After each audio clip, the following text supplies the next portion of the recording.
තෙරුවන් සරණයි හැමදෙනාටම. ඔයගලන්ට කලින් මම වීඩියෝ එකක් ලබා දුන්නා පස් නැතුව වගා කරන්න රෝපණ මාධ්‍ය සකස් කරගන්න විදිය. ඒකට ගොඩාක් හොඳ ප්‍රතිචාර ලැබිලා තිබුණා. මීට අවුරුදු 5කට විතර ඉස්සෙල්ලා ශාරාජිස් සිම්පල් ලයිෆ් YouTube නාලිකාව හරහා මම වගා ක්‍රම සරල වගා ක්‍රම බොහෝමයක් කියා දුන්නා. මම වෘත්තිමය උපාධිධාරී ජීව තාක්ෂණ වේදිනියක්. ඉතින් මගේ විෂය තමයි මේ වගාව පිළිබඳව දැනුවත් කරන එක. මුලින්ම අපේ රටට හරියට වසවිසෙන් තොරව වගා කරන්න කියා දෙන්නට ඕන නිසා මම ඒ කාර්යය නොපිරිහෙලා සිදු කරා. ඉතින් ඒ පිළිබඳව ගොඩාක් මතකයන් තියෙන බොහෝ දරුවන් මට කතා කරලා තිබුණා. ආයෙත් මේ විදිහට වීඩියෝ ටිකක් කරන්න කියලාත් ඒගොල්ලෝ ආරාධනා කරලා තිබුණා. ඒ වගේම කලින් සම්බන්ධ වෙලා හිටපු අයයි දැන් අලුතෙන් එකතු වෙච්ච අයයි ගොඩාක් මේ වගාව මේ විදිහට කියලා දෙනවට ගොඩාක් ඉන්ට්‍රෙස්ටිං කියලා මා වෙතට දැනුම් දීලා තිබුණා. ඒ නිසා මම හිතුවා මේ වීඩියෝ සීරීස් එකක් ඔයගලන්ට ලබා දෙන්න ඕන කියලා. හැබැයි ශාරාජිස් ගෝල්ඩන් ෆැමිලි. ඒ කියන්නේ මම ඕගොල්ලෝ වෙනුවෙන් කරන මගේ හදවතින්ම ආදරෙන් කරන කැපකිරීමක් තමයි මේ සේවයක් තමයි මේ ගෝල්ඩන් ෆැමිලි හරහා මම ඇත්තටම සිදු කරන්නේ. මට ඕගලන්ට ආදරෙන් කියා දෙන්න ඕන දේවල් මගේ මේ රත්තරන් පවුල ලස්සනට සකස් කරගන්න මං මොන විදිහේ කැපකිරීමක්ද කරන්න ඕනි කියන එක තමයි ඇත්තටම මේ YouTube නාලිකාව හරහා මම ලබා දෙන හැම වීඩියෝ එකකම අදහස වෙන්නේ නිමිත්ත වෙන්නේ. ඉතින් දැන් ගොඩාක් වගාවට යෙදලා ඉන්න අයට තියෙන තවත් ලොකුම ප්‍රශ්නයක් තමයි පිටි මකුණන්ගේ හානිය. ඉතින් ඒක නිසා අද අපි වීඩියෝ එකේදී කතා කරන්නේ පිටි මකුණන්ගේ හානිය කොහොමද වළක්ව ගන්න කියලා. ඉස්සෙල්ලාම අපි බලමු පිටි මකුණා කියන්නේ කවුද කියලා. ගොඩක් අය දැකලා ඇති. පිටි මකුණා කියන්නේ මෙන්න මේ විදියට අපිට සාමාන්‍ය වගා ක්ෂේත්‍රයේ දැක ගන්නට හැකියාව තියෙන මකුණෙක්. ඇත්තටම මේ පිටි මකුණා නෙමෙයි මේ පිටි මකුණාගේ වටේට තියෙන ඝන ආවරණය සහිතව තමයි ඔයගලන්ට මේ පිටි සහිත ස්වරූපයකින් මේක දැක ගන්න පුළුවන් වෙන්නේ. මේ මකුණා මිලිමීටර් 2ක් විතර චූටි මකුණෙක්. සාමාන්‍යයෙන් එයා දුඹුරු පාටට හුරු තැඹිලි පාටක් වගේ තමයි මේ මකුණාගේ ස්වරූපය. හැබැයි මේ මකුණ වටේට මෙන්න මේ වගේ ඝන ඉටි සහිත ආවරණයක් සකස් වෙලා තියෙනවා. ඒ මත නිකන් පිටි එහෙම නැත්නම් පුළුන් වගේ ස්වරූපයක් තියෙනවා. ඒ නිසා තමයි අපි මෙයාට පිටි මකුණා කියලා කියන්නේ. ඉතින් ඇත්තටම මේ පිටි මකුණන්ගේ ආසාදනය අපිට බහුලවම දකින්න පුළුවන් වෙන්නේ ටිකක් වියලි කලාපයේ. වියලි කලාපයේ ගොඩාක් භෝගවලට පිටි මකුණන්ගේ ආසාදනය එනවා. එතකොට ඒගොල්ලන්ට සිද්ධ වෙනවා ගොඩක් රසායනික ද්‍රව්‍ය මේ සඳහා පාවිච්චි කරන්න. සාමාන්‍යයෙන් වර්ෂාව සහිත දේශගුණයක් තියෙන ප්‍රදේශවල පිටි මකුණන්ගේ හානිය ඉතාමත්ම අඩුයි. මොකද වර්ෂාවට පිටි මකුණන් ව්‍යාප්ත වීම සිදු වෙන්නේ නැහැ. දැන් මේ පිටි මකුණ ගැන අපි කතා කරොත් පිටි මකුණගේ තියෙනවා කීට අවස්ථාව, සුහුබුල් අවස්ථාවේ ගැහැණු මකුණා ඉන්නවා, ඒ වගේම පිරිමි මකුණා ඉන්නවා.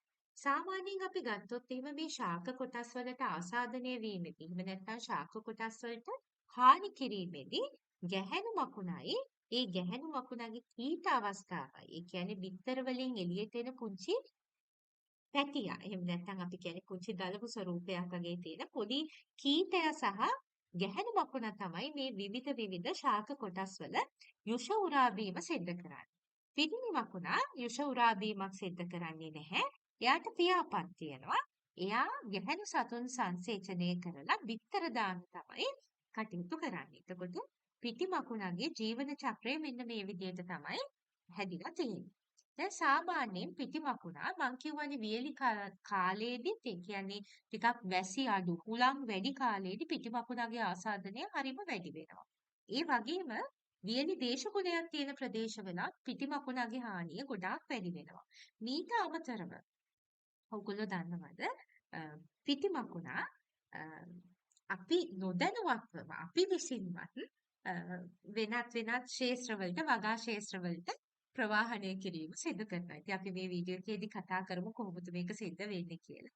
කොහොම වුණත් වියලි දේශගුණ තත්ත්වවලදී සුළං මගින් ඊළඟට සත්තු මගින් අපි නොදැනුවත්ව සිදු කරන දේවල් වලින් පිටි මකුණගේ ව්‍යාප්තිය සිදු වෙනවා. ඉතින් දැන් මේකට හේතුව අපි බලමු මොකක්ද හේතුව කියලා. ඔයගොල්ලෝ දැකලා තියෙනවද පිටි මකුණා ආසාදනය වෙලා ඔය මෑවැල් වල බටු පැලයක එහෙම ගත්තොත් එහෙම පිටි මකුණ ආසාදනය වෙලා තියෙනවා නම් ඕගොල්ලෝ දැකලා ඇති මෙන්න මේ වගේ බටු ශාකවල මේ පත්‍රයේ යටිපැත්තේ. එහෙම නැත්නම් ගොඩක් වෙලාවට මිරිස්වල ඊළඟට ගස් ලබුවල මෑ කරල් ගොඩාක්ම අපි දකිනවා ගස් ලබුවල. ගස් ලබුවල ඉතාම ශීඝ්‍රයෙන් පිටිමකුණන්ගේ ආසාදනය වෙනවා. මේවයි මේ පත්‍රවල යටිපැත්තේ නටුවල පොළ කොටස්වල හැම තැනම පිටිමකුණන්ගේ ආසාදනය සිද්ධ වෙන තැන්වලට රතු කූඹි, කළු කූඹි මෙහෙම පේලියට එනවා ඔයගොල්ලෝ දැකලා තියෙනවද? ඒකට හේතුවක් තියෙනවා. මේ පිටිමකුණා පත්‍රවල හරි කොහෙන් හරි ශාකයේ යොෂ උරාගෙන බීලා ඒගොල්ලන්ගේ බහිස්රාවී ද්‍රව්‍යයක් එහෙම නැත්නම් ශරීරයෙන් පිට කරන ද්‍රව්‍යයක් විදිහට එයාලා පිට කරන්නේ සීනි සහ වතුර අඩංගු කියන මේකට හනි බිව් එකක් කියලා මේ නිකන් පැණි රස ද්‍රාවණයක් පිට කරනවා. එතකොට මේ පැණි රස ද්‍රාවණය බොන්න මේකට හරිම කැමති කූඹි. කූඹි කැමති නිසා කූඹි මේගොල්ලෝ ඉන්න තැන් හොයාගෙන එනවා. දැන් කූඹි මේගොල්ලන්ගේ මත තියෙන මේ බහිස්රාවී ද්‍රව්‍ය පැණි රසයි. මේක හනි එකක් වගේ පැණි වගේ. ඒ නිසා ඒ ටික බීලා මේගොල්ලෝ මොකද කරන්නේ? යනවා. දැන් කූඹි පේලියට ඇවිල්ලා මේ ටික බීලා යනකොට කූඹින්ගේ ශරීරයේ කියන්නේ කූඹින්ගේ ඇඟේ වෙන්න පුළුවන් අර චූටි කකුල් වල වෙන්න පුළුවන් මේවයේ බිත්තර තැම්පත් වෙනවා. දැන් මේ ගැහැණු සතා බිත්තර දාලා තිබෙනකොට මෙන්න මේ වගේ පැසක් ඇතුලේ තමයි බිත්තර දාන්නේ. මේ බිත්තර ඒගොල්ලන්ගේ ඇලේ අර ඇඟේ අලෙනවා. ඇලෙන්නේ අර සීනි ද්‍රාවණයත් එක්ක තමයි අර ඇලීම සිදු කරන්නේ. එහෙම ඇලිලා ඒගොල්ලෝ ආයේ වෙන තැනකට ගියාම ඒ කූඹි යන තැන ආයේ පිටිමකුණා ව්‍යාප්ත වෙනවා. සාමාන්‍යයෙන් ගොඩක් වර්ෂාව තියෙනකොට මේක සිද්ධ වෙන්නේ නැහෙනි කූඹි ගමන් කරන්නේ නැහෙනි කූඹි යන්නේ නැහෙනි කූඹි වෙනම්ම ඒගොල්ලන්ගේ වාසස්ථාන වලට වෙලා ඉන්නවා. හැබැයි හොඳට මේ හිරුවෙලිය තියෙනකොට ගොඩාක් වියලි කලාපයක් වියලි තත්ත්ව දේශගුණික තත්ත්ව තියෙනකොට කූඹි යනවා. කූඹි ගිහිල්ලා මේක ව්‍යාප්ත කරනවා. ඉතින් එක තැනක පිටිමකුණගේ ආසාදනය වෙලා තියෙනවා නම් ඒ වගා ශේෂ්ත්‍රයේ හැම තැනටම ගොඩාක් වෙලාවට කූඹි හරහා තමයි පිටිමකුණන්ගේ ආසාදනය ව්‍යාප්ත වීම සිද්ධ වෙන්නේ. එතකොට මෙතෙන්දී ඔයගලන්ට දැන් තේරෙන්න ඕන පිටිමකුණක් කියන්නේ මේගොල්ලන් යන්නේ නැහැ මේගොල්ලන්ව වාහකයන් මගින් තමයි යන්නේ ප්‍රධාන වාහකයා වෙන්නේ කූඹි ඊට අමතරව ඇත්තටම මේගොල්ලන්ට විලෝපිකයින් හරි අඩුයි. ඒ කියන්නේ මේගොල්ලන්ගේ මේ තියෙන පුළුම් වගේ තෙත ද්‍රාවණය නිසා මේගොල්ලන්ව කවුරුත් කන්නේ නැහැ. ඒ වගේම මේගොල්ලන්ගේ වටේට මේ තියෙනවා පොඩි මේ ආවරණයක් හැදිලා ඒ ආවරණයත් හරිම තදයි. ඒක නිසා මේගොල්ලන්ට විලෝපිකයින් හරිම අඩුයි. විලෝපිකයින් අඩු නිසා තමයි මේගොල්ලන්ව අපිට වගා ශේෂ්ත්‍රයෙන් ඉවත් කරගන්න ගොඩාක්ම අමාරු වෙන්නේ.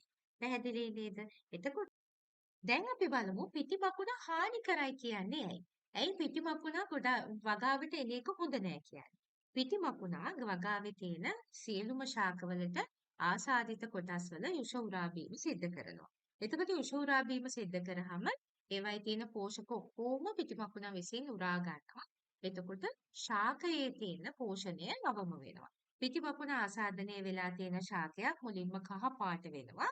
ඊට පස්සේ ඒවා මැලවිලා යන්න පුළුවන්. ඒවයි ගෙඩි හැදෙන එක බාධ වෙනවා.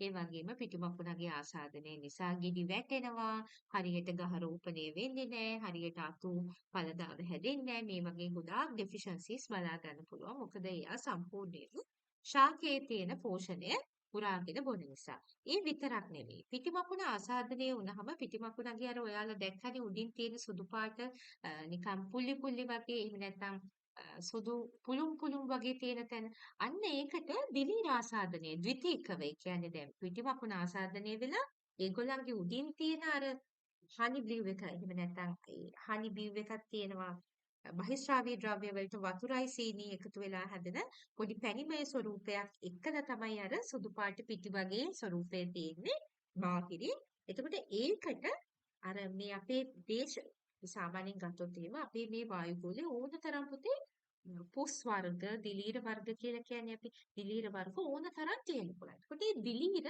ඇවිල්ලා ආසාදනය වෙනවා අර සුදු පාට පිටිමකුණගේ හදලා තියෙන බහිස්රාවී ද්‍රව්‍ය මත අර හදලා තියෙන සුදු පාට පුළු වගේ තැන්වල. ඊට පස්සේ ඒක දිලීර ආසාදනයක් බවට පත් වෙනවා. ඔයගොල්ලෝ දැකලා ඇති පිටි මකුණත් එක්කම කළු පාටට දිලීර තත්වයක් නැති වෙලා තියෙනවා. පිටි මකුණක් තියෙනවා කළු පාට පුස් එකක් හැමතැනම ගිහිල්ලා තියෙනවා. ඒතකොට මේ දෙකටම හේතුව මේක ද්විතීයික ආසාදනයක්. මේ දෙකම සිද්ධ වෙන්නේ පිටි මකුණ අර හිස්රාවී ද්‍රව්‍ය විදියට මං කියවනේ පැණි එකක් නිෂ්පාදනය කරනවා. ඒක කන්න එනවා කියලා, ඒක බොන්න එනවා කියලා කූපි. අන්න ඒක නිසා තමයි මේක වෙලා තියෙන්නේ. එතකොට දැන් පිටි මකුණගේ ඒ හදන පුස් එකේ පිටි මකුණ නිසා ඇති වෙන පුස් එකෙන් ඒ ශාකයේ සම්පූර්ණම ප්‍රභා සංශ්ලේෂණය නැති වෙලා යනවා. දැන් ඔයගොල්ලෝ කලින් දැක්කා මම ඔයගලන්ට පෙන්නුවා මෙහෙම මේගොල්ලෝ ඝනාවාසය හදාගන්නවා සම්පූර්ණයෙන්ම මේවයි කළු පාටට වෙනවා. එතකොට මේවා ප්‍රභා සංශ්ලේෂණය කරන්න බෑ. මේ හරිත ප්‍රදවලදී ප්‍රභා සංශ්ලේෂණ හැකියාව සම්පූර්ණයෙන්ම නැති වෙලා යනවා. එතකොට මේ විදිහට ප්‍රභා සංශ්ලේෂණ හැකියාව සම්පූර්ණයෙන්ම මේ ශාකවල නැති වෙලා යනකොට ශාකයට එයාගේ ආහාර ටික නිපදවා ගන්නත් බැරුව ශාකය මැරිලා යනවා. ඉතින් අන්න ඒක තමයි පිටිමකුණගෙන් සිදුවෙන ප්‍රබලම හානිය වෙන්නේ. එතකොට කොහොමද මේ පිටිමකුණ අපි මර්ධනය කරන්නේ? අපි දැන් ඒක ගැන කතා කරමු. ඊට කලින් මට ඔයාලට පුංචි දෙයක් කියන්න තියෙනවා. මේ වගාවකට පිටිමකුණන්ගේ ආසාදනයේ ඉන්නේ තවත් විවිධාකාර කෘමි රෝග, කෘමි උවදුරු ඇති වෙන්නේ ඒ වගාව නිවැරදිව සිදු කරන්නේ නැති නිසා ඇත්තටම. දැන් මම උගලන්ට ශක්ති විද්‍යාව මේ සබාදහමේ ශක්තිය නිවැරදිව භාවිතා කරන විදිය, පාලනය කරන විදිය, ආකර්ෂණය කරන විදිය කියා දෙනවා. ශාලාගේ සිම්පල් ලයිෆ් FB page එකට ඔයගොල්ලෝ ගිහිල්ලා බලන්න. මේ හැම වීඩියෝ එකකම පල්ලෙහා description box එකේ තියෙනවා page එකේ link එක. ඔයගලන්ට බලා ගන්න පුළුවන් මේ සබාදහමේ ශක්තියක් අනුව තමයි සියලුම කටයුතු සිදු වෙන්නේ. මේ පිටිවකුණගේ ආසාදනය කියන්නේ ඍණ ශක්තිමය උවදුරක්. ඍණ ශක්තියේ මායාවක් ඇත්තටම. වගාවක් සිදු කරනකොට ඒ ගහ හොඳට හැදෙන්න නම් ඒ ගහට කිසිම කරදරයක් නැතුව හැදෙන්න නම් ඒ ගහට අවශ්‍ය කරන එයාට නියමිත ভাইබ්‍රේෂන් එක ලැබෙන්න ඕන. එයාට නියමිත ශක්තිය ලැබෙන්න ඕන. ඒ ශක්තිය එයාට ලැබෙන්නේ නැත්නම් එයා මියදෙනවා. එහෙම නැත්නම් එයාව යම් යම් විදියට හානි කරන දේවල් ඇති වෙනවා. ඒකට පිටිමකුණගේ හානිය කියන්නේ ඒ වගේ එකක්. දැන් මම ඔයගලන්ට ලබා දෙලා තියෙන ආශිර්වාද කුලදුම් වට්ටෝරුව ඔයගොල්ලෝ භාවිතා කරනවා නම් පිටිමකුණගේ හානිය ප්‍රබලවම අවම කරන්නට කටයුතු සැලසෙනවා. ඒ වගේම ඕගොල්ලන්ට මම කියා දීලා තියෙන ශාක හමුදාවත් එක්කලා ඒවට ගැළපෙන ශාක අපි හරියට වගා කරනවා නම් කවමදාකවත් පිටිමකුණගේ හානිය එන්නේ නැහැ. ඒ වගේම තව දෙයක් තියෙනවා. දැන් මම ජීව තාක්ෂණ වේදිනියක් විදිහට මම දන්නවා ශාකයක් නිපදවන්න සාමාන්‍යයෙන් අපි මේ බීජයක් පැල කරලා නිපදවීම වගේම පටක රෝපණය ආශ්‍රිතව ශාක නිපදවන විදියක් මම දන්නවා. ඊළඟට ජෙනටික් මොඩිෆිකේෂන්ස් කරලා එහෙම නැත්නම් ජාන වෙනස් කරන ජාන ඉංජිනේරු තාක්ෂණයක් මම දන්නවා. ඊට පස්සේ ජීන් සීක්වන්ස් එකක් අපි ගත්තා DNA සීක්වන්ස් එකක් අරගෙන DNA පුංචි පුංචි කෑලි වලට කඩලා ඒවට තව ඒවා එකතු කරලා ඒවා එකට ආකලනය කරලා ඒ විදිහට සම්පූර්ණයෙන්ම ජීනෝම් එක එහෙම නැත්නම් DNA එක සම්පූර්ණයෙන්ම වෙනස් කරලා අලුත් ශාක නිපදවන විදිය ගැන මම දන්නවා. එතකොට අපි සාමාන්‍ය සබාදහමේ නියමයට අනුකූල නොවන විදියට ජාන විකෘති කරලා නැත්නම් වෙනස් කරලා ජෙනටික් මොඩිෆිකේෂන්ස් කරලා හදන සමහර දේවල් මේ සබාදහමට ගැලපෙන්නේ නැහැ. ඒ ভাইබ්‍රේෂනල් ලෙවල්ස් වෙනස් වෙනවා. ඒක නිසා ගොඩාක් වෙලාවට මේ අලුත් ප්‍රභේද අපි ගත්තොත් එහෙම එක එක varieties තියෙනවානේ. අපි ගත්තොත් අපි හිතමු බෙල් පෙපර් කියලා. අලුත් බෙල් පෙපර් වර්ග තියෙනවා. ඊළඟට අපි ගත්තොත් එහෙම බණ්ඩක්කා එහෙම නැත්නම් වම්බුටු ගත්තොත් අලුත් ප්‍රභේද දිනපතාම මේ ලෝකෙට එනවා. එතකොට ඒවා හරියට දැන් ගොඩක් වගාව කරන අය දැකලා ඇති අලුත් ප්‍රභේදයක් හිටවුවාම මේ පිටිපකුණගේ ආසාදනය වැඩියෙන් එනවා. ඒකට හේතුව තමයි මේ අලුත් ප්‍රභේද හදනකොට ඒවා මේ සබාදහමට අනුකූල නැති නිසා ඒවා විනාශ වෙලා යන මේ වගේ ආසාදන තත්ත්වයන් ඇති වෙනවා. ඒ නිසා වගා කරද්දී පුංචි දරුවන්ට උනත් කන්න බොන්න ලබා දෙද්දී අපි පුළුවන් තරම් අර වයිල්ඩ් දර්ශයට එහෙම නැත්නම් අපි කියන වර්ග දර්ශය නැත්නම් වයිල්ඩ් වෙරයිටි එක ඒ කියන්නේ දැන් අපි ගත්තොත් බටු වලට වඩා ඔයගොල්ලෝ දැකලා තියෙනවද තලන බටු? ඒකේ වයිල්ඩ් වෙරයිටි එකට ගොඩක් ආසන්නයි. එතකොට හොඳ තලන බටු වලට වැඩිය ඒ වගේ ආසාදන එන්නේ නැහැ.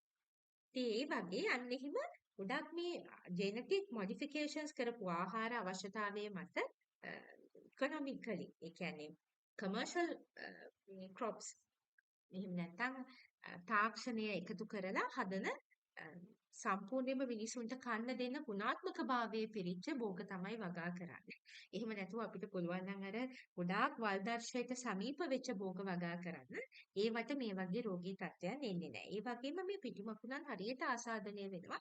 හොඳට ඔය සජනන තත්ත්වයන් තියෙන ලොකුවට දැන් ඔයගොල්ලෝ මේ වම්බුටු ගත්තොත් එහෙම දැන් තියෙනවනේ අර යෝධ වම්බුටු. දැන් ඔයගලන්ට මෙන්න මෙතන බලා ගන්න පුළුවන්. මේ තියෙන්නේ මෙන්න මේ වගේ යෝධ වම්බුතු. ඊට පස්සේ මේ සමහර බෙල් පෙපර් වර්ග ජෙනටික් මොඩිෆිකේෂන්ස් කරලා තියෙනවා. ඒකට අන්න ඒ වගේ ඒවායි හරි ඉක්මනට මේ පිටු මකුණන්ගේ හානිය සිද්ධ වෙනවා. ඉතින් ඒකත් හේතුවක්. එතකොට අපි ගොඩක් වෙලාවට මේ වගේ දේවල් වලින් මිදෙන්න අපි කරන්න ඕන. ඔයගොල්ලෝ වගාවක් කරනවා නම් ගොඩක් වල් දර්ශ පාවිච්චි කරන්න. දැන් අපි වැටකොළු ගමු. වැටකොළු වලට ගියන් වැටකොළු පාවිච්චි කරන එක තමයි හොඳ.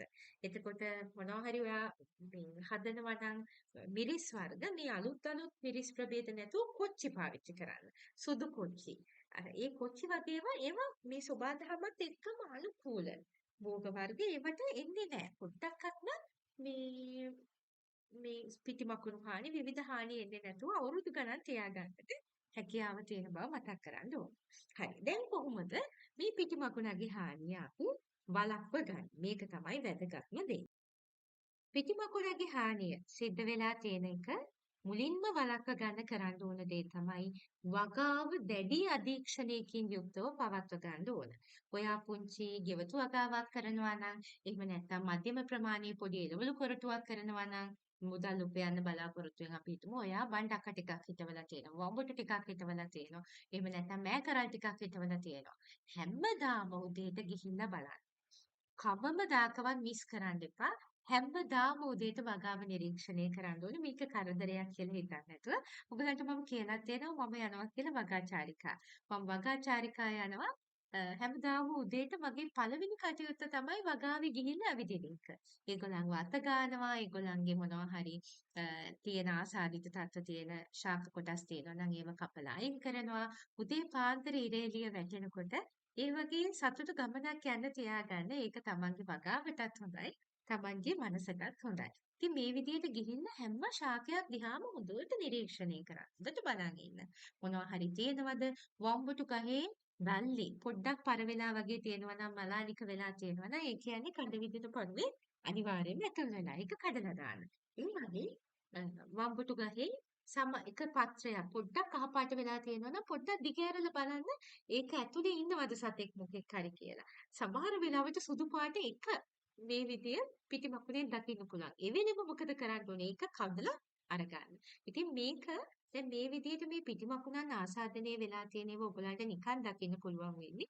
සාමාන්‍යයෙන් පත්‍රයේ ඇතුල් පැත්තේ සුදු පාටට පුංචි ගණාවාසයක් අර මම කලින් පෙන්නපු විදිහට හදලා තියෙනවා. එහෙම නැත්නම් සාමාන්‍යයෙන් කහ තැඹිලි පාට පොඩි මකුණු ටිකක් එක තැනක එකතු වෙලා ඉන්නවා. එහෙම ඉන්නවනම් ඒ පත්‍රය කඩලා අයින් කරන්න. ඒක තමයි පළවෙනිම දේ පත්‍රය කඩලා අයින් කරනවා කියන්නේ එතනම කුණු ගොඩට දාන එක නෙමෙයි. දැන් ඕගොල්ලන්ගේ කොහේ හරි කුණු ගොඩක් තේනවා නම් මෙතනදී කුණු දාන තැන කියලා කවදාකවත් පිටුමකුණන් ආසාදනය වෙලා තියෙන ශාක කොටස් දාන්න එපා. කෙලින්ම ඒක පුලුස්සලා දාන්න ඕන. වෙන ඒක පිටුමකුණන් අල්ලලා අත හොදන්න එපා. පැහැදිලිද? අත විෂ බීජ හාරණය කරන්නට ඕන. අතේ ඉන්න සියලුම මකුණන් කුළුස්සෙන්නට දාලා අත හොඳට විෂ බීජ හරණය කරලා තමයි අත හොදන්න ඕන. මොකද ජලය මකිනුත් පිටි මකුණන් බෝවීමේ හැකියාව තියෙනවා. ඊට පස්සේ පිටි මකුණන්ව දැන් සමහරු මම දැකලා තියෙනවා වගා ශාස්ත්‍රවල ඉස්සර මම වැඩ කරනකොට පිටි මකුණව හිමීට මේ අතින් අයින් කරලා ඒ ශාකේ දැන් ඔන්න පිරිසිදුයි කියලා එකලක් හිතනවා. වැරදි. මොකද පිටි මකුණ අපි කොහෙටද දාන්නේ? පස් මතට.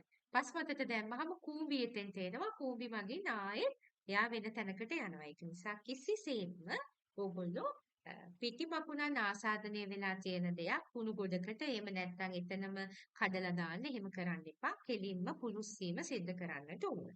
සාමාන්‍යයෙන් අපි හිතමු ගහේ කඳක වගේ පිටි මකුණු ආසාදනය වෙලා තියෙනවා කියලා. ගහක කඩකට වගේ පිටුමකුණු ආසාදනය වෙලා තියෙනවා නම් ඔයගලන්ට පුළුවන් පොඩි පුළුන් කෑල්ලක් වගේ පාවිච්චි කරලා ඒ පුළුන් කෑල්ලෙන් පිටුමකුණු ටික කොහොම අයින් කරන්න ඊට පස්සේ තායි තව පුළුන් කෑල්ලක් හරි ටිෂු කෑල්ලක් හරි අරගෙන ඒකට හයිඩ්‍රජන් පෙරොක්සයිඩ් ඔයගලන්ට පාවිච්චි කරන්න පුළුවන් එහෙම නැත්නම් වෙනත් මොනවා හරි සබන් දියරයක් නැත්නම් කුහුඹ තෙල් ටිකක් අරගෙන ඒකේ ගාලා ඒක ඉවත් කිරීම සිදු කරන්න පුළුවන්. මෙන්න මේ විදිහට තමයි අපි කරන්න ඕන. අර පුළුන් කෑල්ල කොහෙවත් දාන්න එපා අනිවාර්යයෙන්ම. ඒක පුළුස්සලම දාන්න ඕන. පසට යට කිරීමක්, එහෙම නැත්නම් කුණු ගොඩකට දැමීමක්, එහෙම නැත්නම් එතනම පෝර වෙන්න කියලා, එතනම කොම්පෝස්ට් හදනවා කියලා පසට යට කිරීම මුකුත් කරන්න එපා. කූඹින්ට හැම තැනකින්ම ලිස්සලා යන්න පුළුවන්. කූඹි ඒගොල්ලන්ව ආයෙත් ව්‍යාප්ත කරනවා කියලා මතක තියාගන්න. ඒ වගේම වගාවේ කූඹි වර්ධනය කිරීම ඉතාම වැදගත්. කූඹි කිව්වහම මෙතෙන්දී දිනින් අදාළ නැහැ. රතු පාට කූඹි, රතු කූඹි සහ කළු කූඹි වගේ තමයි ගොඩාක් වෙලාවට ඒගොල්ලන්ගේ මම කියවනේ කතාව. ඒගොල්ලෝ එනවා අර හනි වලට. එහෙම නැත්නම් ඒ පැණිවල යශෝරා වල ඒකෙන් තමයි ව්‍යාප්ත වෙන්නේ. ඒක නිසා වගාවට කූඹි එන්න දෙන්න එපා. කූඹින්ව නවත්තන්න අපිට ගොඩක් දේවල් කරන්න පුළුවන්. විශේෂයෙන්ම දර අලු පාවිච්චි කරන්න කූඹි එන්නේ නැහැ. ගහක් හිටවුවහම වම්බුතු ගහක් හිටවනවා නම් එහෙම නැත්නම් මෑ කරල් හිටවනවා නම් නිතරම අලු හිල්. ඒක වටේට මෑ කරල් ගස් වටේට අලු ඉහලා තියන්නේ. ඒකට අලු තියෙනකොට දර අලු තියෙනකොට කූඹි එන්නේ නැහැ. ඊළඟට මේගොල්ලන් ටිකක් වැඩිපුර ඉන්නවා නම් ඔයගලන්ට කරන්න පුළුවන් දෙයක් තමයි බත් කෘමිනාශකය පාවිච්චි කරන එක.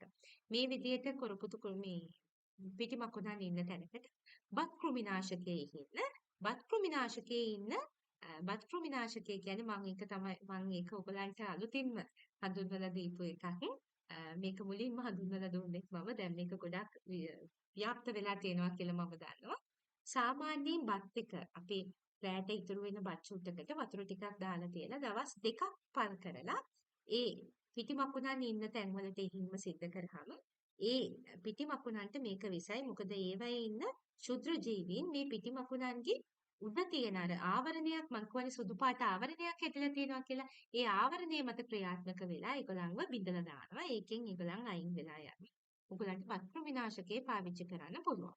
එතකොට ගොඩාක් අපි හිතමු ආසාදනය වෙලා තියෙනවා කියලා මුළු ගහටම වගේ ආසාදනය වෙලා තියෙනවා නම් ඒ ගහ කපලා පුච්චලා දාන්න. වෙන ක්ෂේත්‍ර වලට අරගෙන යන්න එපා. වෙන තැන්වල දවසක්වත් තියලා තියන්න එපා. දැකපු හැටියෙම ඒ කෑල්ල කපන්න. ශාක කොටසක් නම් කොටස කපලා පුරුස්සලා දාන්න. ඉවත් කරන්න පුළුවන් නම් පිටමු කඳකට වගේ නම් අපිට පිහදාලා ඉවත් කරන්න පුළුවන්. පිහදාලා ඉවත් කළා සම්පූර්ණයෙන්ම නැති වෙන විදියට සම්පූර්ණයෙන්ම කොහොම ටික අයින් කරලා දාන්න ඕන.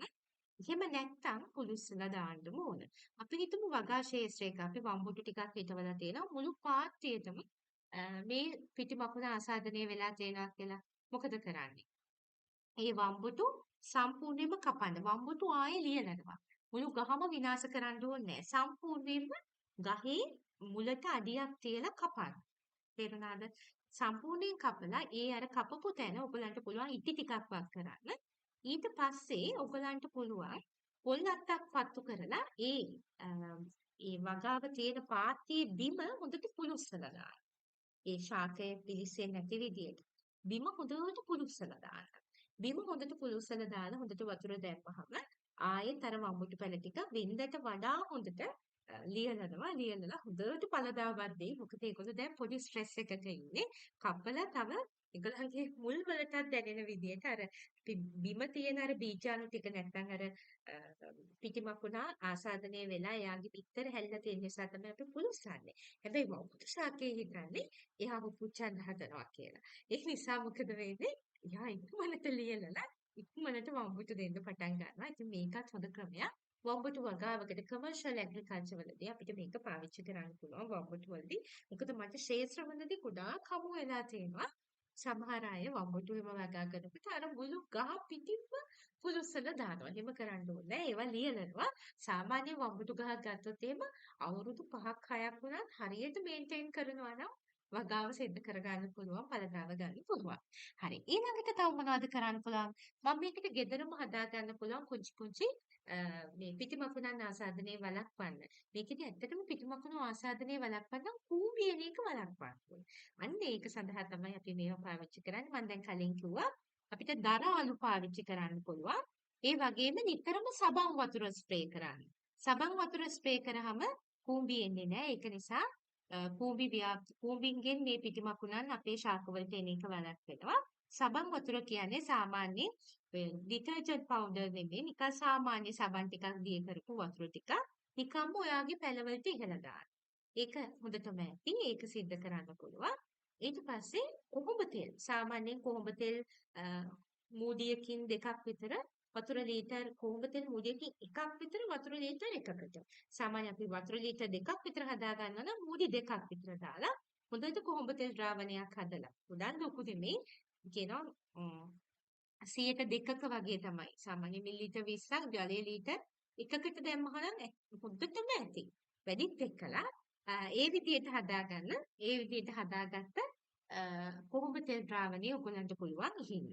මීට අමතරව හොඳටම කමර්ෂල් ඇග්‍රිකල්චර් වලදී ඔයගලන් ෆාමින් කරනවා නම් ඒ විදිහට ඔයගලන්ගේ හොඳ ගොඩාක් වියදම් කරපු වගාවකට සම්පූර්ණයෙන්ම පිටිමකුණු ආසාදනය වෙලා තියෙනවා නම් පළවෙනි උපදේශ තමයි ආයේ කවුරුදාකවත් ඒ වෙරයිටි එක තෝරගන්න එපා. ඔයාගේ ඇග්‍රිකල්චර් කමර්ෂල් ෆාමින්ග්ස් වලට කිසිම දවසක ඒ වෙරයිටි එක තෝරගන්න එපා. දැන් තෝරගෙන තියෙන්නේ දැන් කරන්න දෙයක් නැහැ. රජයේ නිර්දේශිත කෘමිනාශක වර්ග තියෙනවා. මම කැමති නෑ ඒවා නිර්දේශ කරන්න. ඒක නිසා මම වචනයක්වත් කියන්නේ නෑ. හැබැයි ඔයගලන්ට ඒ උපදෙස් ලබා ගන්න පුළුවන්. මොකද ඔයගොල්ලෝ වියදම් කරලා කරපු දෙයක් නිසා. ඉතින් ඒක නිසා අය කවදාවත් ඒ වෙරයිටි එක තෝරගන්න එපා. ඕගොල්ලන් කමර්ෂල් ෆාමින්ග්ස් වලදී පාවිච්චි කරන්න ඕනේ. ඔයගොල්ලන් අපිටම පාලිත තත්ත්ව එක්කලා හොඳ රැකවරණයක් දීලා ඔයගොල්ලන් මේ හරිතාගාර ඇතුලේ මේවා කරනවා නම් ප්‍රශ්නයක් නැහැ. සාමාන්‍ය එලිමහනේ වගා කරන්න ගන්නවා නම් පුළුවන් තරම් අර වයිල්ඩ් වෙරයිටි එකට ලං වෙච්ච වගාවන් තමයි සිද්ධ කරන්න ඕනේ. ඒකෙන් ඔයාට ලස්සනට වගාව සිද්ධ කරගන්න හැකියාව තියෙනවා. එතකොට දැන් මට මේ වීඩියෝ එකේදී ඔයගලන්ට ප්‍රබලවම දැනුවත් කරන්න අවශ්‍ය දේ තමයි පිටිමකුණන් ආසාදනයක් අපිට වළක්වා ගන්නට පුළුවන් නිතරම මේ වගාව දිහා හොඳට බලාගෙන ඉන්නවා. ආසාදනය වෙනකොටම අයින් කරනවා. ඊළඟට අපි දැනගන්න ඕන කූඹින් කළු කූඹි රතු කූඹින් වගේ පිටිමකුණන්ව ව්‍යාප්ත වෙනවා. ඒ නිසා වගාවේ තමන්ගේ භෝග වගාවන් වලට කූඹි එන එක පාලනය කරගන්න අපි කටයුතු කරන්න ඕන. ඊළඟට තුන්වෙනි එක තමයි අපි පිටිමකුණන් වල්ලලා ඒක හරි විදියට පිටිමකුණන් ඉන්නවනම් ඒ ආසාදිත ශාකයන් බැහැර කරනකොට හොඳ කල්පනාවෙන් බැහැර කරන්න ඕන. ඒවා උගලන්ට බැහැර කරන්න පුළුවන් වෙන්නේ පිලිස්සීම හරහාම විතරයි. වෙන කිසිම දෙයක් මම නිර්දේශ කරන්නේ නැහැ. ඉක්මනට පොල්ලත්තක් පත්තු කරලා ඒ පොල්ලත්ත උඩට අර මේවා වෙච්ච දේවල් ටික දාලා හොඳට පිලිස්සෙන්න දෙන්න. ඒකම තමයි කරන්න ඕන වෙන ක්‍රමයක් නැහැ. ඊළඟට අත හොදනකොට ඒ ටික සම්පූර්ණයෙන්ම තමන්ගේ අතේ ඉන්න පිටිබකුලන් ටිකත් හොඳට ඉවත් කරගෙන අර ගින්නටම අයින් කරලා දාලා තමයි අත හොද ගන්න ඕන. මොකද ජලය මගිනුත් පිටිමකුණන් ආසාදනය වෙන්න පුළුවන්. ඊළඟට ඔයා අපි හිතමු පිටිමකුණන් ආසාදනය වෙන පැලයක් ප්‍රවාහනය කරනවා නම් එහෙම නැත්නම් එළවලුවක සමහර වෙලාවට අපි උනත් දැකලා තියෙනවානේ සමහර කරපිංචවල රාහුවල එහෙම පිටිමකුණු පොඩ්ඩක් හරි ඉන්නවනම් ඔයා හොඳට පළතුරු මේ ඔය එළවලු පළතුරු ගන්නකොට හොඳට බලලා ගන්න ඒවා තියාගන්න එපා. ඊළඟට පැලයක් ඔයා ගේනවා නම් කඩේකින් පැලයක් ගේනකොට උනත් හොඳට ශාකය නිරීක්ෂණය කරන්න ඕන. ශාකයේ පිටිමකුණන් වගේ මකුණු ಜಾති ඉන්නවද? මේ ශාකයේ මොනවා හරි ආසාදිත තත්ත්ව තියෙනවද? වැඩිම හොඳට සිද්ධ වෙලා තියෙනවද? අනිත් එක තමයි පුතේ දැන් අපි ශාකයක් ගන්නකොට හොඳට මාංශල වෙච්ච කියන්නේ හොඳ සැපට හැදිලා තියෙන ශාක ගන්නත් එපා. දුර්වල ශාක ගන්නත් එපා. මේ දෙකම අතරමැද හොඳ ශක්තිමත්. ඒ කියන්නේ මෙයා හොඳ සැපට හැදිලත් නැහැ. එයාට හොඳ ඔරොත්තු දීමක් තියෙනවා කියලා අපිට බැලු බැලමට පේන ශාක තමයි ඔයගොල්ලෝ ගන්නත් ඕන. ඉතින් මෙන්න මේ විදිහට තමයි අපිට පිටිමකුණන්ව අපේ වගාවෙන් තුරන් කර ගන්නට කටයුතු කරන්නට ඕනකම තියෙන්නේ. ඉතින් මේකට හොඳ අවබෝධයක් තියෙන්න ඕන. දැන් ඉස්සර මම ඔයගලන්ට ඇග්‍රිකල්චරල් වීඩියෝස් කරද්දී මේ හැමදේම ගැන ජීව තාක්ෂණ වේදිනියක් විදිහට ඔයාලට හැමදේම පිළිබඳව කියා දීලා මේව තමයි සිදු කරේ. ඉතින් ඊට පස්සේ මට හිතුණා මේ මම කරන දේම තවත් කෙනෙක්ට කරන්න පුළුවන් කියලා. ඒ කාලේ මගේ channel එක විදිහම ගොඩාක් channels බිහි වුණාම මම ඊළඟ පියවරට යනවා. මම එහෙම කෙනෙක්. මම තරඟ කර කර ඉන්න කැමති කෙනෙක් නෙමෙයි. ඉතින් ඒක නිසා තමයි මගේ ඒ සේවාවන් ටිකක් අඩු වුණේ. හැබැයි ඊට පස්සේ මට ගොඩාක් දරුවෝ කිව්වා මේ මේ මේ කරපු දේ ආයෙත් ඒ විදිහට කරන්න ඇත්තටම කවුරුත් නැති වුණා කියලා. ඇත්තටම විවිධ ලාභ ප්‍රයෝජන මත සමහරව ඒ වගේ දේවල් සිදු කරලා තිබුණා. ඉතින් ඒක නෙවෙයි ඕන වෙන්නේ මේ රටට ලොකු සේවයක් කරන බලාපොරොත්තුවෙන් තමයි අපි මොන දේ කරත් කරන්න ඕන. ඉතින් ඒක නිසා ගොඩාක් දරුවෝ මේ ගැන මට කියලා එවලා තිබුණා. ඒ පිළිබඳව ඒ දරුවන්ගේ අදහස් කියලා එවලා තිබුණා. ඒ හැම දෙයකම ස්තුතියි. ඔයගලන්ට මොනවා හරි වගාව ගැන දැනගන්න දේවල් තියෙනවා නම් මට පොදුවේ නම් ඒ කියන්නේ දරුවන්ට වෙනම නම් කියන්න බෑ. ඇත්තටම මම පේජ් එකේ මගේ සහායිකාවන් තමයි පේජ් එක සම්පූර්ණයෙන්ම පාලනය කිරීම කරන්නේ. එතකොට ඔයගලන්ට දැනුවත් කරන්න පුළුවන්. දිගටම පේජ් එකට එක්තරා විදියක පොදු ගැටලු එනකොට ඒගොල්ලන් මට දැනුවත් කරනවා. ඒ අනුව තමයි මම වීඩියෝස් දරුවන්ට ලබා දෙන්නට කටයුතු කරන්නේ. ඒකත් මතක් කරන්න ඕනේ. එහෙනම් මම හිතනවා ඔයගොල්ලෝ මේ පිළිබඳව හොඳ දැනුවත් කිරීමක් ලබා ගන්නට ඇති කියලා. මට පුංචි දේවල් ටිකක් දරුවන්ට මතක් කරන්න තියෙනවා. ඔයගොල්ලන් මේ වීඩියෝ එකේ පල්ලෙහා ඩිස්ක්‍රිප්ෂන් බොක්ස් එකේ තියෙනවා ශාරාජි සිම්පල් ලයිෆ් FB පේජ් එකේ link එක. පේජ් එකට යන්න, පේජ් එකට ඉන්බොක්ස් පණිවිඩයක් එවන්න. ඔයගොල්ලන්ට සේවාවන් බොහෝමයක් මම ලබා දීලා තියෙනවා. පළවෙනි එක තමයි ප්‍රබලව මූල්‍ය ස්ථාවරත්වය ලබා ගන්න. ඔයාගේ ජීවිතේ කිසිම මුදල්මය ගැටලු ඇති කරගන්නේ නැතුව ජීවිතේ ගොඩාක් භාග්‍යවන්ත කරගන්නට ඔයාට හැකියාව තියෙනවා. මම ඔයගලන්ට ලබා දීලා තියෙනවා පොතේ ශක්ති සංගරා. දැන් මේ වෙනකොට ශක්ති සංගරා 9ක් ලබා දීලා තියෙනවා ජනවාරි ඉඳලා සැප්තැම්බර් වෙනකන්. ඒ සැප්තැම්බර් වෙනකම්ම තියෙන කලාප ටික කියවන්න. මාසික ඔයගලන්ට ලබා දීලා තියෙන්නේ ඒවා මාසික සංගරා විදියට. එතකොට මේ මාසික සංගරා ටික කියවලා දැනුවත් වීම ලබා ගන්න. ඒකෙන් ඔයාගේ ජීවිතේ ප්‍රබලව බල ගන්වා ගන්නට හැකියාව තියෙනවා. මූල්‍යමය ශක්තිය ඔයා වෙතට ලබා ගන්නට හැකියාව තියෙනවා. ඒ වගේම ඔයාට මැජික් පොත් ලබා දීලා තියෙනවා ආදර ශක්තියෙන් බල ගැන්වෙන්න. ඔයාගේ ජීවිතය නිවැරදිව මූල්‍ය ආකර්ෂණය සඳහා ඒ භාව චිකිත්සනය ලබා ගන්න. මේ දරුවන්ට පේන දරුවෝ කියලා එවලා තියෙන එක ජීවිතේට වටිනා පාඩම් කිසිම කෙනෙක් කියා දෙන්නේ නැති පාඩම්. ඒ විදිහට තමයි මම ඒක ලබා දෙන්නේ. ඒ ටික අනිවාර්යෙන් කියවන්න. ඒ වගේම අපි ජීවත් වෙන පරිසරය ඍණාත්මකයි නම් අපේ ජීවිතය කිසිසේත්ම අපිට භාග්‍යවන්ත කරගන්නට හැකියාව ලැබෙන්නේ නැහැ. ඒ නිසා අනිවාර්යෙන් හැම දරුවෙක්ම ආශිර්වාද කොළදුම් වටෝරුව ලබාගෙන Taman ජීවත් වෙන පරිසරය සහ ගෙවත්ත හොඳින් බල ගන්න. ගෙවත්තට මම නිර්දේශ කළා තියෙනවා ශාක හමුදාව. ඒ ශාක හමුදාව භාවිතා කරන්න. ඒ වගේම සති දෙකකට සැරයක් මෙන්න මේ විදිහට සූර්ය පූජාව කරන්න. ආශිර්වාද කොළදුම් වටෝරුව දල්වලා මෙන්න මේ ක්‍රමයට සූර්ය පූජාව සිදු කරමින් මේ සෝබා දහමේ ප්‍රබලතම ශක්තියින්ට ආවඩන්න පුණ්‍යානුමෝදනා කරන්න ඔයාගේ ඉෂ්ට දේවතාවුන් වහන්සේලාට වෘක්ෂ දේවතාවුන් වහන්සේලාට ඔයාගේ හදවතින්ම පුණ්‍යානුමෝදනා සිදු කරන්න. ඔයාගේ ජීවිතේ හැම ගැටලුවක්ම හැම ඔයාව ඍණාත්මක කරන හැම දෙයක්ම ඉවත් වෙලා ඔයාව භාග්‍යවන්ත කරගන්නට හිතා ගන්න බැරි විදිහේ උදව් ඒකෙන් ලැබෙවි. එහෙනම් මගේ දරුවෝ හැම දෙනාටම අවශ්‍යම දේ තමයි මම හැමදාම කෙනක් දීලා තියෙන්නේ.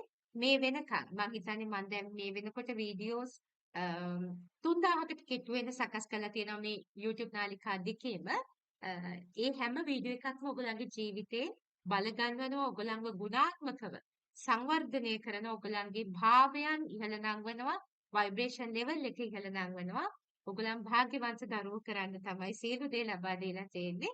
ඉතින් මේ හැම දෙයක්ම ඔයාගේ ජීවිතේට භාග්‍යවන්ත කරගෙන කටයුතු කරන්න කියලා ආදරෙන් මතක් කරනවා. මට හරි සතුටුයි මගේ දරුවෙක් මෙන්න මේ ලස්සන පින්තූරය මා වෙතට හදලා ඉවලා තිබුණා. ඉතින් සාමාන්‍යයෙන් කෙනෙක් කරන්නේ තමන්ගේ පින්තූර තමන් හදාගන්න එකනේ. හැබැයි කවුරු හරි කෙනෙක්ට මේ විදිහට මාව හදන්න දැනෙනවා කියන්නේ මට හරි සතුටක්. මගේ දරුවෝ බොහෝමයක් දෙනා සතුටු පණිවිඩ එවන අතරේ මාව මේ විදිහට දකින තවත් දරුවෝ ඉන්න එක ගැන මට හරි සතුටුයි. මම ලෝකෙට දෙන්න හදන දේ මගේ දරුවෝ ජීවිතේට ලස්සනට වැළඳගෙන ජීවිතේ භාග්‍යවන්ත කරගෙන ඉදිරියට යනවා නම් ඒක තමයි පුතේ මට තියෙන උතුම්ම සතුට. එහෙනම් අපි තවත් වීඩියෝ එකකින් නැවත හම්බ වෙමු. රෝස බලාකුළු 1 2 කොටස් තියෙනවා ආදර ශක්ති බල ගැන්වීම සඳහා. ඒ වගේම ජූනි රෝස පොත ආදර ශක්ති බල ගැන්වීමට දරුවෝ කියවන්න ඕන. මුලින්ම ජූනි රෝස පොත, ඊළඟට රෝස බලාකුළු 1 2, ඊළඟට ආදර වැඩමුළුව. ඒ වගේම ඒ දරුවන්ට රෝස පළිඟු ලබා ගන්න පුළුවන් ප්‍රබල ආදර ශක්තියෙන් බලගැන්වේ. ඊළඟට මුදල් ආකර්ෂණ බලය සඳහා දරුවන්ට රොබරෝසියා මලක් පොත, රන්සල්ලි පාසල, මව්වත්කම්, රන්සල්ලි පාඩම් මේ ටික ලබා ගන්න පුළුවන්. මේ පිරිසිදු ආදර ශක්තියෙන් බලගැන්වීමත් මුදල් ආකර්ෂණ මේ දෙකම එකට යන්න ඕනේ. එතකොට තමයි ඔයාගේ ජීවිතේ භාග්‍යවන්ත වෙන්නේ. ඒ ශක්තියින් දෙකේම ආශිර්වාදය ඔයාට ලැබෙන බව මතක් කරගන්න ඕනේ. ඒ ටික තමයි දරුවන්ට කියන්නට තියෙන පුතේ. එහෙනම් අපි තවත් වීඩියෝ එකකින් නැවත හම්බ වෙමු. මගේ දරුවෝ හැමදෙනාටම මේ සෝබා දහමේ ප්‍රබලතම ශක්තිය ආශිර්වාදයේ බලය නිරන්තරයෙන්ම ලැබේවා කියලා මම ආශිර්වාද කරනවා. තෙරුවන් සරණයි මගේ දරුවන්ට.